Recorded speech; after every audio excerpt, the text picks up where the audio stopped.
Hello guys, চলে এলাম খেলার খবর চ্যানেলে বিগ আপডেট নিয়ে। তো বিগ আপডেট নিয়ে তোমাদের কাছে হাজির হলাম। তো চলো বন্ধুরা, দেখতে থাকো খেলার খবর চ্যানেলে পুরো ভিডিওটা দেখতে থাকো। স্কিপ করলে চলবে না, স্কিপ করলে কিন্তু মিস খাবে। এবং চ্যানেলে যারা নতুন আছে অবশ্যই চ্যানেলটা সাবস্ক্রাইব করে পাশে থাকো, ব্ল্যাক অ্যান্ড ঘন্টাটা ঢং করে বাজিয়ে দাও। তো চলো, মোহনবাগানকে নিয়ে সেরা আপডেট আছে, ডার্বি নিয়ে সেরা আপডেট আছে, ফুল ভিডিওটা দেখতে থাকো। তো চলো ভিডিওর মধ্যে আসা যাক। তো ফার্স্টে যে আপডেটটা দেবো সেটা হচ্ছে, আগামীকাল তোমরা নিশ্চয়ই জানো মোহনবাগানের সঙ্গে জামশেদপুরের খেলা ছিল, সেখানে অসাধারণ পারফরমেন্স করেছে মোহনবাগান।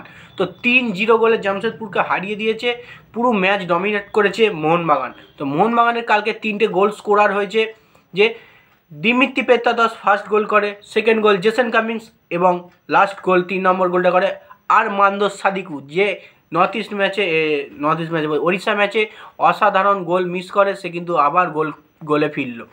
এবং অ্যাসিস্ট কিং বলা হচ্ছে, অ্যাসিস্ট কিং যেমন জনি কাউকে বলা হয়েছিল নর্থ ইস্ট ম্যাচে, এবং জামশেদপুর ম্যাচে অ্যাসিস্ট কিং হচ্ছে মনবীর সিং। তো মনবীর সিংয়ের কালকে দুর্দান্ত অ্যাসিস্ট, এবং তার আইএসএলে প্রায় 6টা অ্যাসিস্ট করে ফেললো সে, এবং অ্যাসিস্টে 1 নম্বরে চলে গেল। মনবীর সিং দুর্দান্ত পারফরমেন্স দিয়েছে, এবং ডিফেন্সে আনোয়ার আলীও দুর্দান্ত, এবং হেক্টর ইউসতেও দুর্দান্ত, এবং আমাদের বাংলার বাক যাকে বলা হচ্ছে ডিফেন্সে সুভাশিস বোস, সেও কিন্তু দুর্দান্ত পারফরমেন্স।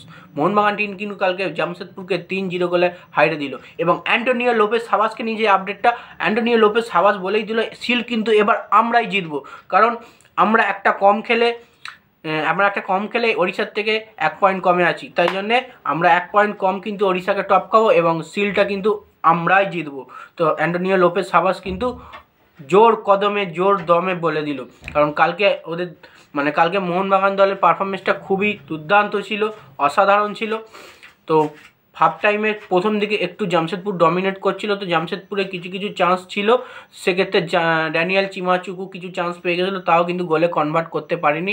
এবং বিশাল কাজ কিন্তু কালকে জামশেদপুরে কিন্তু দুর্দান্ত কিছু সেভ করে দেয়, এবং ভালো পারফরমেন্স দেওয়ার কারণেই কিন্তু অ্যান্টোনিও লোপেস হাবাস বলে সিল কিন্তু আমরাই জিতবো, আমরা পরপর ম্যাচ জিতছি এবং জিততে থাকবো। এবার আমাদের নেক্সট ম্যাচ নিয়ে আমরা দেবো, অনুশীলনের দিকে করব।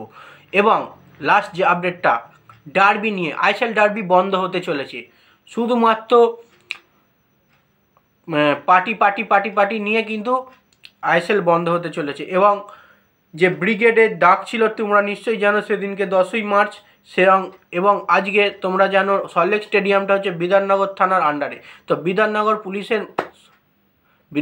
পুলিশের সঙ্গে আজকে ইস্ট বেঙ্গলের কর্মকর্তাদের মিটিং ছিল, সেই মিটিংয়ে কিন্তু গুরুতর আলোচনা করা হয়েছে। সেই আলোচনা করে কিন্তু বলা গেছে যে বলেছিল ইস্ট বেঙ্গল কর্মকর্তা বলেছিল ম্যাচটা কি কমিয়ে 9 তারিখ করা যাবে।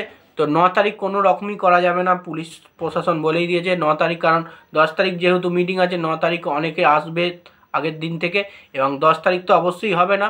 সেক্ষেত্রে 11 তারিখ লাস্ট পর্যন্ত বলেছে 11 তারিখ করার জন্যে।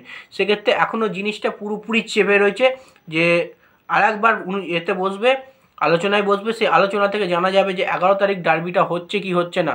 আর যত সম্ভব কিন্তু জানা যাচ্ছে আইএসএলটা কিন্তু কলকাতায় হবে না, নয় জামশেদপুর নয় কলিঙ্গ, উড়িষ্যায় চলে যাবে ডার্বিটা। সেক্ষেত্রে আমার যা মনে হচ্ছে 11 তারিখ 9 তারিখ এই দুটো তারিখের মধ্যে কোনো তারিখই ডার্বি হবে না।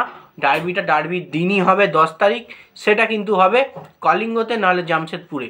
যতই যা আলোচনা হোক না হোক, 11 তারিখ যেটা বলা হয়েছে, সেক্ষেত্রে 11 তারিখও পুলিশ নাকচ করবে, 11 তারিখও করা যাবে না যে কোনো ক্ষেত্রেও, কারণ 11 তারিখ অন্যান্য ম্যাচ আছে, ডার্বি করা যাবে না।